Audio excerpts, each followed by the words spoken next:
Hello students, તો હવે આપણે નેક્સ્ટ ક્વેશ્ચન તરફ આગળ વધીએ, જે છે પદાર્થની ચુંબકીય ગ્રાહ્યતા નક્કી કરવા માટેની ગોય પદ્ધતિ. આ ખૂબ જ ઇઝી પદ્ધતિ છે અને ખૂબ જ ઇમ્પોર્ટન્ટ ક્વેશ્ચન પણ છે આ ગોય પદ્ધતિવાળો, કારણ કે આ સવાલ હશે ને હશે જ, બરાબર. ખૂબ જ ઇમ્પોર્ટન્ટ ક્વેશ્ચન છે આ યુનિટમાંથી, એટલે આપણે સરખી રીતે તેને વાંચવો પડશે અને સમજવો પડશે.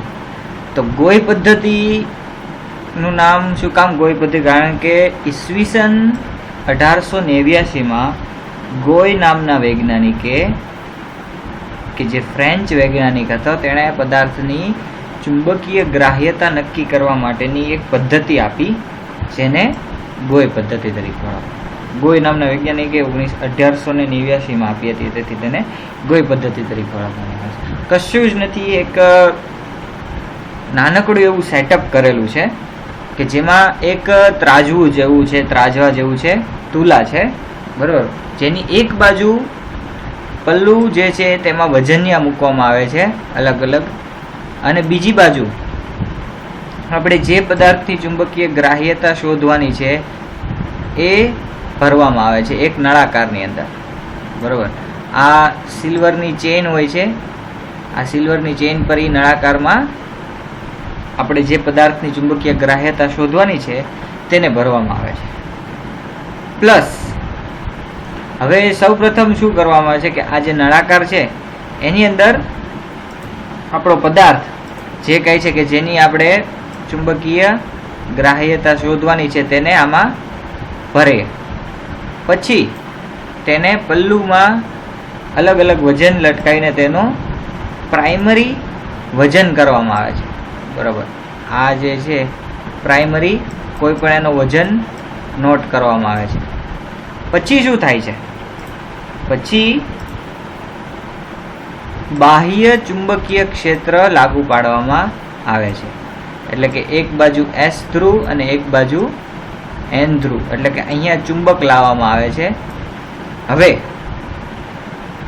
આ ચુંબક લાવવાથી શું ફેર પડે છે તો આપણે આગળ જોઈ ગયા તેમ શું જોયું? આપણે આગળ અનુચુંબકીય અને પ્રતિચુંબકીયની વ્યાખ્યામાં જોયું હતું કે જો પદાર્થ અનુચુંબકીય હોય, અનુચુંબકત્વ ધરાવતો હોય, તો તેનો ચુંબકીય ક્ષેત્રની હાજરીમાં શું થાય છે? વજનમાં વધારો થાય છે. અને પ્રતિચુંબકીય હોય તો વજનમાં ઘટાડો થાય છે ચુંબકીય ક્ષેત્રની હાજરીમાં.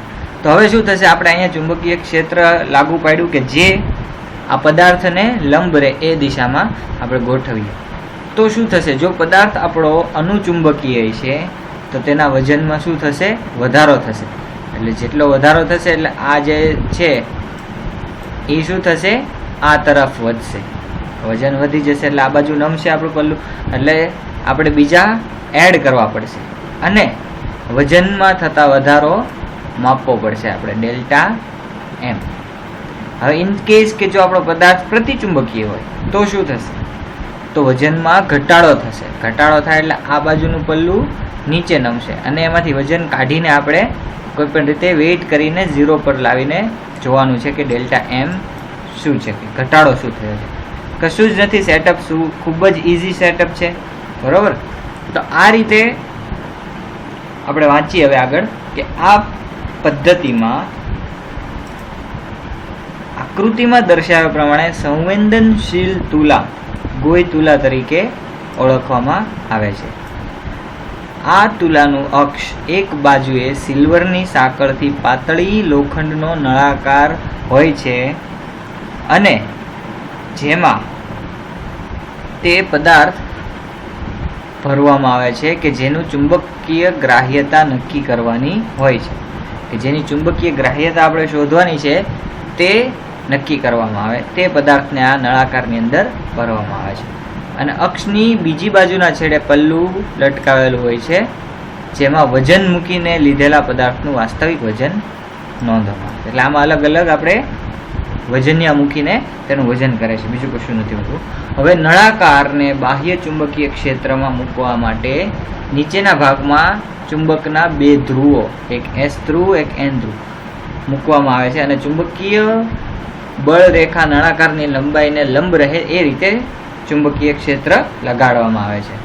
અને નળાકાર એટલે કે આવી રીતે સીધા હોય છે, આને લંબ હોય છે, નહીં કે આમ ત્રાસા મૂક્યા હોય કે એવું કશું નથી, બરાબર, કે તે પોતાને લંબ રહે એ રીતે જ ગોઠવવામાં આવે છે. હવે નળાકારના નીચેનું ચુંબકીય ક્ષેત્ર જેમ જેમ ઉપર જઈએ તેમ તેમ લઘુત્તમ ચુંબકીય ક્ષેત્ર લાગે તે રીતે ચુંબકીય ધ્રુવો ગોઠવવામાં આવેલા હોય છે. હવે આ પ્રકારની અસરને અસમાન ચુંબકીય ક્ષેત્રમાં પદાર્થને મૂકવામાં આવે તેમ કહેવાય છે. અને જો પદાર્થ પ્રતિચુંબકીય એટલે કે ડાયામેગ્નેટિક હોય ત્યારે શું થશે? વાસ્તવિક વજનમાં ઘટાડો થશે. આ વજનમાં ઘટાડો થાય એટલે આ પલ્લું અહીંથી નીચે આવશે, બરાબર, ને આ જશે ઉપરની તરફ. એવું હોય ત્યારે શું થશે? વજનમાં ઘટાડો થાય, અને વજનમાં ઘટાડો થાય તો તે કોઈ પણ રીતે વધારો થાય કે ઘટાડો થાય. હવે અનુચુંબકીય હોય તો વધારો થશે અને પ્રતિચુંબકીય હોય તો ઘટાડો થશે. તો એ આપણે ડેલ્ટા એમ શોધવાનું કે વધારો કે ઘટાડો. તો એને પછી આ સૂત્રમાં મૂકવામાં આવશે. હવે આ સૂત્રમાં શું છે કે delta M G is equal to 1/2 AH² rho ઝાય minus rho A X A. હવે જેમાં બધી ટર્મ્સ આપણે એક પછી એક જોઈએ કે ડેલ્ટા એમ શું છે કે વજનમાં થતો ફેરફાર, સી છે ગુરુત્વ પ્રવેગ, એ છે એ ક્ષેત્રફળ છે જે આપણે નળાકાર લીધું છે એનો, એચ આપણું લગાડેલું બાહ્ય ચુંબકીય ક્ષેત્ર છે, રો શું છે પદાર્થની ઘનતા, પછી ઝાય છે પદાર્થની દળ ગ્રાહ્યતા, પછી રો એ જે છે એ હવાની ઘનતા છે અને ઝાય એ છે એ હવાની દળ ગ્રાહ્યતા છે. તો આમાંથી આપણને પદાર્થની દળ ગ્રાહ્યતા ખ્યાલ નથી, એ શોધવાની છે. બાકી બધું આપણને મળી જશે. તો હવે એ શોધવા માટે શું કરવાનું કે કોઈ પણ જાણીતું હોય કે જેની દળ ગ્રાહ્યતા આપણને ખબર છે, તો એવો પદાર્થ લઈને તેનોમાં થતો વજનનો ફેરફાર માપવામાં આવે છે. માનો કે પાણી લઈએ તો પાણીની ઘનતા, દળ ગ્રાહ્યતા એ બધું જાણીતું છે. તો એની આ સૂત્ર અને આપણું જે પદાર્થ જે કે અનનોન છે કે જેની દળ ગ્રાહ્યતા કેટલી છે એને એકબીજા વડે ભાગવામાં આવે છે. એટલે જે કાંઈ બાકી કોમન છે, કોન્સ્ટન્ટ છે, એ બધું જતું રહેશે અને આ રીતે આપણને એક સૂત્ર મળશે. હવે આ સૂત્રમાં બાકીની બધી ટર્મ્સ જાણીતી છે સિવાય આને. તો આને પછી કરતા બનાવીને બાકી બધું બરાબરની બીજી સાઈડ લઈ જવાનું, એટલે આપણને ટોટલ દળ ગ્રાહ્યતા જે છે આપણા પદાર્થની એ શોધી શકીએ છીએ. અને દળ ગ્રાહ્યતા પરથી આપણે ઘનતા ખ્યાલ હોય તો આપણને કદ ગ્રાહ્યતાનો ખ્યાલ પણ આવી જાય છે કે કદ ગ્રાહ્યતા કેટલી છે એ પણ મળી જાય છે. તો આ ગોય પદ્ધતિ ખૂબ જ ઇઝી છે, કશું નથી. એક આપણે આકૃતિ વ્યવસ્થિત અને ક્લીન ડ્રો કરવી પડશે પરીક્ષા માટે. તો તમારી ફિગર જ સાચી છે. અને કોઈ પણ તમે આ સવાલની શરૂઆત કરો, માનો કે પૂછે, ત્યારે હંમેશા ક્લીન, નીટ એન્ડ ક્લીન આકૃતિ સૌથી પહેલાં ડ્રો કરજો ક્વેશ્ચનમાં. હવે આકૃતિ જો તમારી નીટ એન્ડ ક્લીન હશે, આવી રીતે એક અહીંયા એરો બતાવજો, તો શું થશે કે એક્ઝામિનર એ પહેલાં આકૃતિ જોશે અને એને જો એ સાચી હશે તો એને એમ લાગશે કે આગળનું ડિસ્ક્રિપ્શન પણ સાચું જ છે, બરાબર. આપણે સાચું જ લખવાનું છે, પણ એ ઇમ્પ્રેશન આપણી સારી પડશે ક્વેશ્ચન માટે.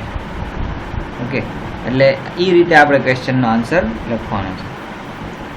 હવે નેક્સ્ટ ક્વેશ્ચન છે કે બોહર મેગ્નેટોન એટલે શું? તો બોહર મેગ્નેટોન શું છે? કશું નથી, એક એકમ છે. કે બોહર મેગ્નેટોન પદાર્થની ચુંબકીય ચાક માત્રાનો એકમ છે, કે ચુંબકીય ચાક માત્રા છે એનો એકમ છે, અને તેને ટૂંકમાં BM વડે પણ દર્શાવવામાં આવે છે. હવે ચુંબકીય ચાક માત્રાનો એક બીજો પણ એકમ છે અર્ગ પ્રતિ ગોસ. તો એની સાથે બોહર મેગ્નેટોનનો શું રિલેશન છે? આ એક માર્કમાં સવાલ પૂછાઈ શકે તેમ શક્યતા છે કે 1 BM ઇઝ ઇક્વલ ટુ 9.273 × 10⁻21 અર્ગ પર ગોસ. તો આ રીતે ગોય પદ્ધતિ હોય છે. ક્લિયર? ખૂબ જ ઇઝી છે અને 9 કે 10 માર્કમાં પૂછાઈ શકે તેમ છે. હવે પછીનો સવાલ છે એ છે ચુંબકીય ચાક માત્રા મેળવવા માટેનું સૂત્ર મેળવો. ચુંબકીય ચાક માત્રા માટેનું સૂત્ર મેળવો. ચુંબકીય ચાક માત્રા આપણે ફાઇન્ડ કરવી હોય તો કેવી રીતે કરી શકીએ એની માટેનું એક સૂત્ર છે અને એ સૂત્રનું આપણે ડેરિવેશન જોવાનું છે. ઇલેક્ટ્રોનની સ્પિન ગતિથી ઉત્પન્ન થતી ચુંબકીય ચાક માત્રાને ફક્ત સ્પિન ચુંબકીય ચાક માત્રા કહેવાય છે. ઓકે, એટલે ઇલેક્ટ્રોન જે છે એની જે સ્પિન છે, બરાબર, એ સ્પિન ગતિથી ઉત્પન્ન થતી ચુંબકીય ચાક માત્રાને ફક્ત સ્પિન ચુંબકીય ચાક માત્રા કહેવાય અને તેને મ્યુ એસ વડે દર્શાવવામાં આવે છે. મ્યુ એસ વડે. હવે ઇલેક્ટ્રોનની સ્પિન ગતિ ઇલેક્ટ્રોનની કક્ષકીય ગતિ અને કેન્દ્રની ભ્રમણ ગતિને લીધે ઉત્પન્ન થતી પરિણામી ચુંબકીય ચાક માત્રા વડે અસરકારક ચુંબકીય ચાક માત્રા ગોતવામાં આવે છે, જેને અસરકારક ચુંબકીય ચાક માત્રા કહે. એટલે કે સ્પિન જે મોશન છે, ઇલેક્ટ્રોન છે, એ કેટલા પ્રકારના સ્પિન દર્શાવે છે? 2 પ્રકાર. એક તો તે પોતાની ધરી પર ફરે છે અને બીજું શું ફરે છે? એ કક્ષકોની ફરતે ફરે છે, બરોબર, સ્પિન આપે છે. એટલે તેની અસરકારક ચુંબકીય ચાક માત્રા આપણે ફાઇન્ડ કરવી પડશે ટોટલ, બરોબર, જેને ઇફેક્ટિવ મેગ્નેટિક મોમેન્ટ તરીકે પણ ઓળખવામાં આવે છે, બરોબર, જેને મ્યુ EFF, બરોબર, ઇફેક્ટિવ ચુંબકીય ચાક માત્રા વડે દર્શાવવામાં આવે છે. તે તરંગ યંત્ર શાસ્ત્ર મુજબ તેનું મૂલ્ય નીચેના સૂત્ર પ્રમાણે મેળવી શકાય. U effective is equal to G under root J into the bracket J plus 1 બોર મેગ્નેટોન. હવે એક યાદ રાખજો કે ચુંબકીય ચાક માત્રાનો એકમ આપણે આગળ જ જોયો કે બોર મેગ્નેટોન છે.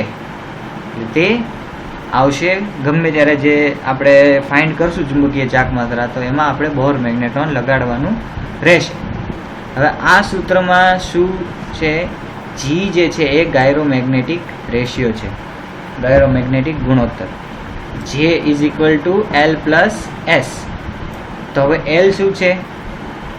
એલ જે છે એ છે ઇલેક્ટ્રોનની કક્ષકીય ગતિને લીધે ઉત્પન્ન થતું કુલ કક્ષકીય કોણીય વેગમાના, અને જે એસ જે છે એ શું છે? ઇલેક્ટ્રોનની સ્પિન ગતિને લીધે ઉત્પન્ન થતું કુલ કોણીય વેગમાન આ.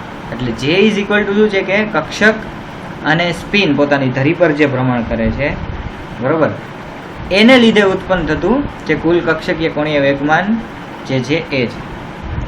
હવે પ્રથમ સંક્રાંતિ શ્રેણીના તત્વો માટે કુલ કક્ષકીય કોણીય વેગમાન એલ નો ફાળો નહિવત હોય છે. ઓકે, કક્ષકીય સ્પિનને લીધે ચુંબકીય ચાક માત્રામાં એનો ફાળો બહુ ઓછો હોય છે. એટલે કે એલ લગભગ 0 આસપાસ તેની કિંમત હોય છે. તેમજ પ્રથમ સંક્રાંતિ શ્રેણીના તત્વો માટે ઇલેક્ટ્રોન પર કેન્દ્રનું આકર્ષણ લગભગ નહિવત હોય છે. અને આવા સમયે ડી કક્ષકના ઇલેક્ટ્રોનને મુક્ત ગણી શકાય. એટલે માત્ર જે તેની પોતાની ધરી પર જે ભ્રમણ કરે છે, સ્પિન કરે છે, એ જ તે કામ લાગશે ચુંબકીય ચાક માત્રા માટે. તે જ તે જવાબદાર છે તે જે કાંઈ ચુંબકીય ચાક માત્રા હોય છે પ્રથમ સંક્રાંતિ તત્વો માટે. તો આ માટે ગાયરોમેગ્નેટિક રેશિયોનું મૂલ્ય થશે 2.003, એટલે નિયર અબાઉટ 2 કહી શકીએ આપણે. અને L ઇઝ ઇક્વલ ટુ 0 થઈ ગયું છે અને G ઇઝ ઇક્વલ ટુ 2 થઈ ગયું છે. તો આપણું સૂત્ર જે છે એ કઈ રીતે બનશે? આ રીતે. Mu S is equal two 2 into under route S plus into the bracket S plus 1.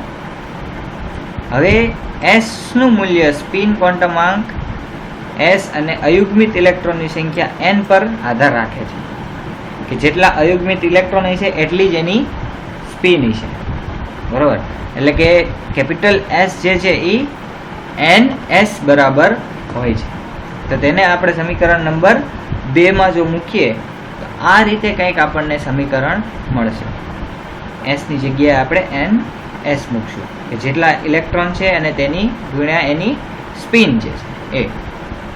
તો શું થશે? એન એસ પ્લસ નહીં આવે અહીંયા, સોરી, અહીંયા ઇન્ટુ છે. Okay, into T bracket NS plus 1 આ રીતે. પરંતુ અયુગ્મિત ઇલેક્ટ્રોન માટે S નું મૂલ્ય હંમેશા 1/2 જોવાનું છે. અયુગ્મિત ઇલેક્ટ્રોન હોય એની સ્પિન કેટલી હશે? હાફ. અને આમ S નું આ મૂલ્ય સમીકરણ 3 માં જો આપણે મૂકીએ, અહીંયા મૂકીએ S = 1/2, તો શું થશે? તો આ રીતે આપણને એક સૂત્ર મળશે કે μs = √n n + 2, જ્યાં n શું છે? અયુગ્મિત ઇલેક્ટ્રોનની સંખ્યા. તો આ રીતે આપણે ચુંબકીય ચાક માત્રા ફાઇન્ડ કરવા માટેનું સૂત્ર તારવ્યું, અને આ જ સૂત્રનો ઉપયોગ થશે આગળ અમુક ચુંબકીય ચાક માત્રા ફાઇન્ડ કરવા માટેના ન્યુમેરિકલ્સ માટે. એટલે આ સૂત્ર યાદ રાખવું પડશે આપણે. આ સૂત્ર ખૂબ જ અગત્યનું છે અને આના પરથી ઓછામાં ઓછા 4-5 સવાલ તો હશે જ તે, બરોબર? એટલે ખૂબ જ મહત્વની વસ્તુ છે, એ યાદ રાખવી પડશે. હવે ડી કક્ષકની વાત કરીએ તો ડી કક્ષકમાં ટોટલ 5 પેટા કક્ષક આવેલી છે. હવે ટોટલ 5 પેટા કક્ષક હોય તો મેક્સિમમ અયુગ્મિત ઇલેક્ટ્રોનની સંખ્યા કેટલી હશે? 5, અને મિનિમમ હશે 1. તો આપણે 1 થી લઈને 5 અયુગ્મિત ઇલેક્ટ્રોન માટે જો આ સૂત્ર પ્રમાણે ગણતરી કરીએ તો ચુંબકીય ચાક માત્રાના મૂલ્યો આ રીતે આપણને મળે છે કે જો 1 હોય અયુગ્મિત ઇલેક્ટ્રોન તો 1.73, 2 હોય તો 2.83, 3 હોય તો 3.87, 4 હોય તો 4.90 અને 5 હોય તો 5.92. આ રીતે કિંમતો મળે છે. આ સૂત્રમાં આપણે કિંમત મૂકીને તમે જોઈ શકો છો કે n = 1 મૂકશો તો 1.73 જવાબ આવશે, બરાબર? 1 ઇલેક્ટ્રોન અયુગ્મિત હોય ત્યારે, પછી 2 હોય, 5 હોય ત્યારે 5.92. એટલે જો સિમ્પલ રીતે યાદ રાખવું હોય તો 1 2 3 4 5 1 2 3 4 5 માટે છે 0.73 83 87 90 92. સિમ્પલ છે, 73 83 87 90 92. પછી 1.73 2.83 3. તમારે જેમ યાદ રાખો. અને ગણતરી કરવી હોય તો પણ છૂટ છે, ગણતરી કરવી હોય તો પણ છૂટ છે, પણ એમાં થોડો ટાઈમ વેસ્ટ ન કરવો હોય તો તમે આ ખાલી ટેબલ યાદ રાખી લો તો ચાલે. તો હવે આપણે એક પછી એક જોઈએ ઉદાહરણ કે Fe+2 અને Fe+3 માં ચુંબકીય ચાક માત્રા કેવી છે. તો Fe જે છે, બરાબર, Fe નું ઇલેક્ટ્રોન રચના આ પ્રકારે થાય છે: આર્ગન 3d6 4s2.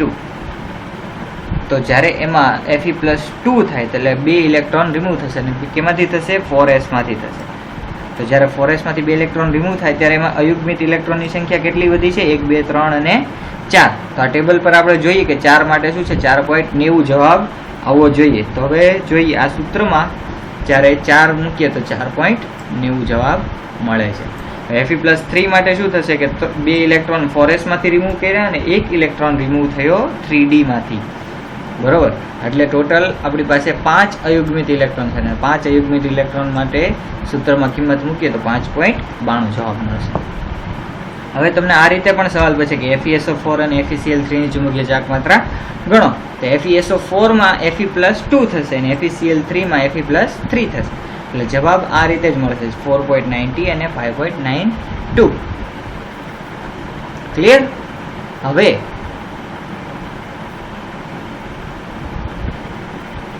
આ ટેબલ જે છે એ શું છે? પ્રથમ સંક્રાંતિ તત્વો માટે સ્પિન ચુંબકીય કંપનાંકની ગણતરી.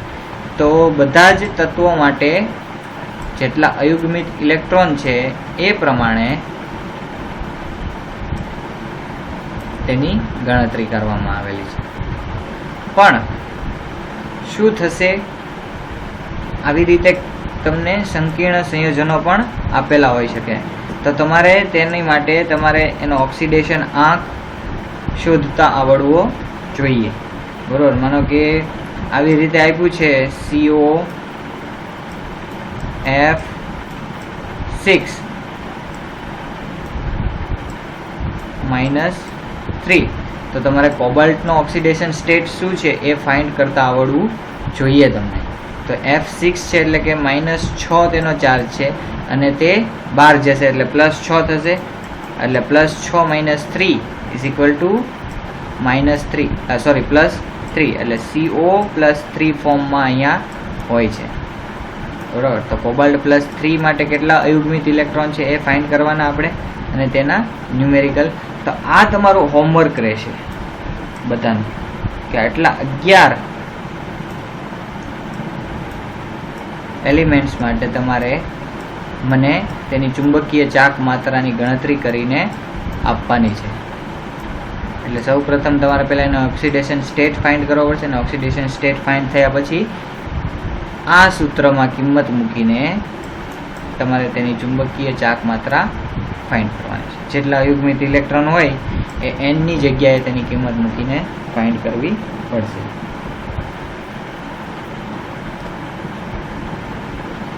તો અહીંયા આ યુનિટ આપણું પૂરું થાય છે. યુનિટ 3 જે છે એ પૂરું થાય છે. અહીં થોડા ઇમ્પોર્ટન્ટ ક્વેશ્ચન છે તે પણ આપણે ડિસ્કસ કરી લઈએ કે what is magnetic susceptibility, define different type of magnetic susceptibility. ચુંબકીય ગ્રાહ્યતા એટલે શું? જુદા જુદા પ્રકારની ચુંબકીય ગ્રાહ્યતા જણાવો. તો જુદા જુદા પ્રકારની કઈ કઈ ગ્રાહ્યતા છે? કદ ગ્રાહ્યતા, દળ ગ્રાહ્યતા, મોલર ગ્રાહ્યતા, એ બધી ગ્રાહ્યતા આપણે જણાવવી પડશે. પછી વોટ ઇઝ મેગ્નેટિક મોમેન્ટ, ચુંબકીય ચાક માત્રા શું છે? અને show electronic configuration of following and calculate their magnetic moment. એટલે ચુંબકીય ચાક માત્રા ગણતરી કરવાની છે આટલાની, Mn+2ની, આટલા બધા. બરાબર, આ લોકો આ જે છે એની તમારે ઇલેક્ટ્રોન રચના પણ તમને આવડવી જોઈએ, જે આ ટેબલ પર આપેલી છે. આ ટેબલ પરથી તમને આવડી જશે. પછી એક્સપ્લેન ગોઇઝ મેથડ, આ ગોઇઝ મેથડ પૂછાય જ છે. પછી ફરીવાર મેગ્નેટિક મોમેન્ટ ફાઇન્ડ કરવાનું હોય છે. પછી describe the characteristic of paramagnetic and diamagnetic compound, લાક્ષણિકતાઓ પૂછી છે પેરામેગ્નેટિક અનુચુંબકીય અને ડાયામેગ્નેટિક પ્રતિચુંબકીય પદાર્થો માટે. Give the information about magnetic permeability. Magnetic permeability એટલે શું? આપણે પારગમ્યતા વાત કરી હતી, ચુંબકીય પારગમ્યતા. તો એ સવાલ પણ ઇમ્પોર્ટન્ટ છે. અને ફરીવાર આ જે ચુંબકીય ચાક માત્રા, એટલે તમે જોઈ શકો છો કે 10 માર્કના સવાલ ચુંબકીય ચાક માત્રા માટે પૂછાય અને પૂછાય જ છે. બરોબર, કોઈ પણ આયન્સ જે પ્રથમ સંક્રાંતિ તત્વો છે 10 માર્ક જો તમારે રોકડા જોતા હોય તો ચુંબકીય ચાક માત્રા ફાઇન્ડ કરવાનું સૂત્ર યાદ રાખી લ્યો, ઇલેક્ટ્રોન રચના યાદ રાખી લ્યો અને તેના પ્રમાણે અયુગ્મિત ઇલેક્ટ્રોન પ્રમાણે ગણતરી કરતા તમે શીખી લો. જે આપણે શીખ્યું જ છે, મેં પણ શીખવાડ્યું છે. તો તમને 10 માર્ક રોકડા, આમાંથી 1 માર્ક પણ કાપી નહીં શકે જો તમે સ્ટેપ બાય સ્ટેપ બધું જ લખ્યું છે તો. ઓકે, એટલે ચુંબકીય ચાક માત્રા ફાઇન્ડ કરવાનું સૂત્ર પૂછાય જ છે, એટલે એ તમારે શીખવું જ પડશે અને લખતા પણ આવડવું જોઈશે. તો આ રીતે આ યુનિટ આપણું અહીંયા પૂરું થાય છે. હવે પછીનું જે વિડીયો હોય છે તે આ યુનિટ માટે ક્વિક રિવિઝન માટેનો હોય છે, તો એ આપણે આવતા વિડીયોમાં જોઈ લઈશું. Thank you.